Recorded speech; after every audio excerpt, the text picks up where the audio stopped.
मुंबईच्या गिरण्या बंद होऊन अनेक वर्ष उलटली, पण गिरणी कामगारांच्या घराचा प्रश्न आजही कायम आहे। तब्बल 2 लाख अर्ज प्रलंबित असताना मुंबईत केवळ 16 ते 17 हजार कामगारांनाच घर मिळण्याची शक्यता व्यक्त होते। त्यामुळे उर्वरित गिरणी कामगारांसाठी आता मुंबई बाहेर पुनर्वसनाचा पर्याय समोर आलाय।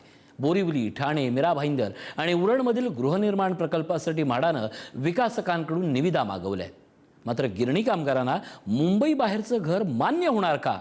पाहूया त्या प्रश्नाचं उत्तर।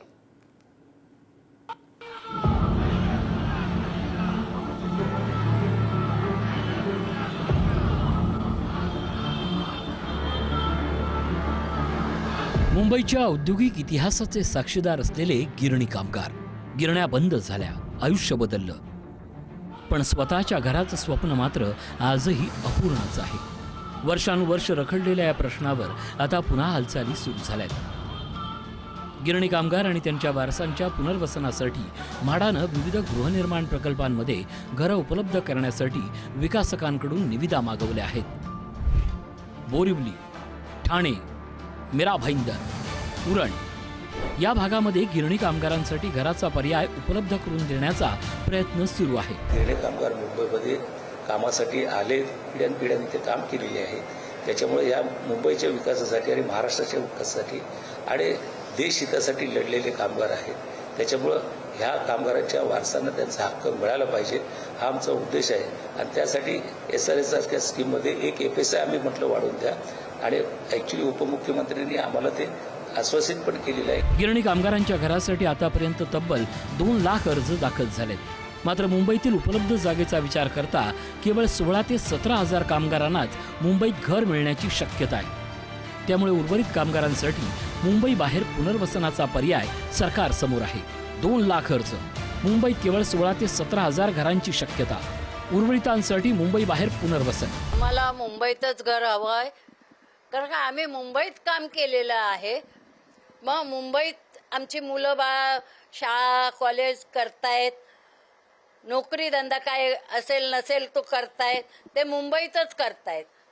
आम्हाला जे इथं तिथं पाठवलं मुंबईच्या बाहेर ते आम्ही कबूल करणार नाही आणि आम्ही घेणारही नाही। नीट बंद होऊन 42 वर्ष झाली। मग 42 वर्ष सरकार काय करत होतं? कोणी असेल सरकार तो, पण आता जो सरकार आला फडणवीसचा, तो हरामखोर आहे आणि त्याच्यावर आमचा विरोधच आहे की तो गिरणी कामगारांना अक्षरशः जागा द्यायला मागत नाही, तो ती जागा हडप करायच्या मागे लागलेला आहे। म्हणून आमचं एकच मत आहे की हा जो सरकार आलाय ते सरकार नामशेषच करून टाकायला पाहिजे ना, त्याशिवाय पुढचं कामगार लक्षात देणार नाही कोण। घराची किती दिवस वाट बघणार? आता आमचं आयुष्य पण संपत आलं, मग आम्हाला घर मिळणार कधी आणि किती लढा द्यायचा? आणि लढा आम्ही संपलो तरी लढा संपला तरी सुद्धा आम्ही लढतच राहणार, खोली जोपर्यंत मुंबईमध्ये मिळत नाही। काय माहिती काय समजतं की नाही, आणि आता आमची मुलं तेच विचार करतात की आम्हाला मिळू दे। मी काय म्हणते, तुम्ही जे ठेवलेत ना कोणाला, त्याच्यावर विचार करून आम्हाला द्या ना, आम्ही दुसऱ्यांचा नाही मागत, आम्हाला आमचा हक्क द्या। हक्काचंही तेही ते पण हक्काचं मिळत नाही, याचा अर्थ काय झाला? आम्ही कोणाची आशा करायची? एक तर तुम्ही सर्व्हिस मध्ये आम्हाला फसवलात, दुसरं म्हणजे घराची जागा पण तुम्ही दुसऱ्यांना देऊन त्या जागेवर तुम्ही त्यांना दिलात, मग आम्ही कोणाची आशा करावी? इतरांना तुम्ही झोपडपट्टीवाल्यांना फुकट घरं दिलीच ना। ते ज्या ठिकाणी आमचे नवरे काम करत होते त्या ठिकाणी द्या, आम्ही तुम्हाला आणि आशीर्वाद देतो। पण जर नाही दिलात तर आमचा तळतळाट लागल्याशिवाय राहणार नाही। कारण आता माझा मुलगा लग्नाचा आहे, मी ज्या घरात राहते त्या घरात मुली म्हणतात नाही आम्हाला मोठं घर पाहिजे। मी आता कुठनं आणणार मोठं घर सांगा?